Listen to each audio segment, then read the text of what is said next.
ভুল বোঝাবুঝির জন্য রণদেব বাড়ি থেকে চলে গেছে। অর্ণব বলে তাকে ভুল বুঝেই দাদাভাই বাড়ি ছেড়ে চলে গেছে, তাই সে বাড়ি থেকে চলে গেলেই রণদেব ফিরে আসবে।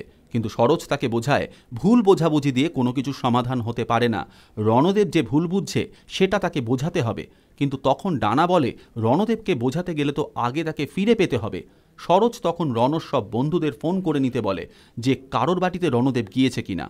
অপরদিকে আশাবরীর শয়তানি সরোজ ধরে ফেলেছে, বলছে তোমার জন্যই সব ভুল বোঝাবুঝি শুরু হয়েছে, তাই তোমাকে তো বাড়ি থেকে বেরোতেই হবে বলে টেনে বাড়ি থেকে বের করে দিতে যায় আশাবরীকে। আশাবরী তখন কাতর আবেদন করতে থাকে রাগিনীর কাছে। রাগিনী বলে সরোজিনী তার লিমিট ক্রস করছে, যার উত্তর তখনই দেয় সরোজ, বলে সে তার লিমিট খুব ভালো মতো জানে। এমনই টান টান উত্তেজনার পর্ব চলছে বুলেট সরোজিনীতে।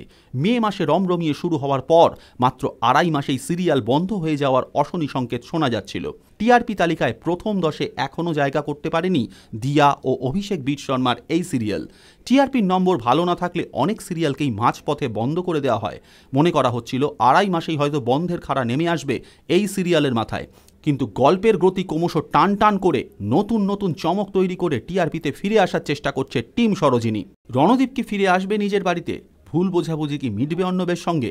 জানতে হলে সোম থেকে রবি বিকেল 5:30টায় দেখতে থাকুন বুলেট সরোজিনী স্টার জলসায় ও জিও হটস্টারে।